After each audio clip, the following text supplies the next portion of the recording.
Hello welcome back to my YouTube channel. അപ്പോൾ കടയിൽ നിന്ന് വാങ്ങുന്ന ചീസ് നമുക്കിനി വീട്ടിലുണ്ടാക്കി നോക്കിയാലോ? അപ്പോൾ എന്തൊക്കെയാണ് വേണ്ടതെന്ന് നോക്കാം. ഫസ്റ്റ് പാലെടുക്കുക. പാൽ ചെറുതായിട്ട് ചൂടാക്കിയതിന് ശേഷം അതിലേക്ക് വിനാഗിരിയോ അല്ലെങ്കിൽ ലെമണോ ആടാക്കി പാൽ പിരിച്ചെടുക്കുകയാണ് ചെയ്യുന്നത്. ശേഷം നല്ല തുണിയിൽ നന്നായിട്ടൊന്ന് പിഴിഞ്ഞെടുക്കുക. പിഴിഞ്ഞെടുത്തതിന് ശേഷം ആ വെള്ളം കളയരുത്. നമ്മുടെ ഈ പിഴിഞ്ഞെടുത്ത് വെച്ചിരിക്കുന്ന എക്സ്ട്രാക്റ്റും അതിൽ നിന്ന് 2-3 സ്പൂൺ വെള്ളവും കൂടെ ചേർത്ത് നന്നായിട്ടൊന്ന് ബ്ലെൻഡ് ചെയ്തെടുക്കുക. ശേഷം ജെലാറ്റിൻ കുറച്ച് പാലിൽ കുതിരാൻ വേണ്ടി വച്ചേക്കണം. ആ ടൈമിൽ നമ്മളൊരു പാൻ എടുക്കുക.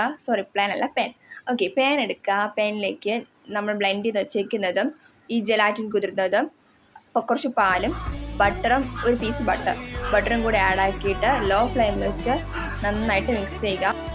ശേഷം അതിലേക്ക് കുറച്ച് മഞ്ഞൾപ്പൊടിയും ഉപ്പും ചേർത്ത് കൊടുക്കുക. പക്ഷെ ഞാൻ ചേർത്തത് മഞ്ഞൾപ്പൊടി അല്പം കൂടിപ്പോയി, സാരമില്ല. പക്ഷേ നമുക്ക് വീട്ടിലടുത്തേക്കാണ്ട് കുഴപ്പമില്ല.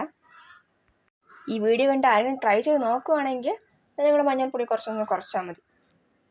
ദെൻ ഇത് ജസ്റ്റ് ഒന്ന് കുറുകി വരുന്ന ടൈമിൽ നമുക്ക് കണ്ടെയ്നറിലേക്കോ അല്ലെങ്കിൽ പ്ലേറ്റിലേക്കോ മാറ്റാവുന്നതാണ്. ഞാനിപ്പോൾ പ്ലേറ്റാണ് എടുത്തിരിക്കുന്നത്, ആ ഒരു തിന്നായിട്ടുള്ള കിട്ടാൻ വേണ്ടി. നമ്മൾ വാങ്ങുമ്പോൾ തിന്നായിട്ടല്ലേ കിട്ടുന്നത്. സോ ആദ്യം ഈ പ്ലേറ്റിലേക്ക് ബട്ടർ അപ്ലൈ ചെയ്തിട്ടുണ്ടായിരുന്നു. ദെൻ നമ്മളിത് ഒഴിച്ചു കൊടുക്കുകയാണ് ചെയ്യുന്നത്. ഫൈനലി ചീസ് റെഡി ആയിട്ടുണ്ട്. നമ്മൾ കടയിൽ നിന്ന് വാങ്ങും പോലെ തന്നെ വളരെ തിന്നായിട്ട് കിട്ടിയിട്ടുണ്ട്. ആ ഒരു യെല്ലോ കളർ മാത്രമേ അല്പം കൂടിപ്പോയതുകൊണ്ട്, മഞ്ഞൾപ്പൊടി കൂടിപ്പോയതുകൊണ്ട്. ബ്രെഡിൻ്റെ കൂടെ കഴിക്കാൻ അടിപൊളിയാണ്. അപ്പോൾ നിങ്ങൾ എന്തായാലും മസ്റ്റ് ട്രൈ ചെയ്ത് നോക്കാം കേട്ടോ. അപ്പോൾ വീഡിയോ ഇഷ്ടമെങ്കിൽ ലൈക്ക്, ഷെയർ ആൻഡ് സബ്സ്ക്രൈബ്.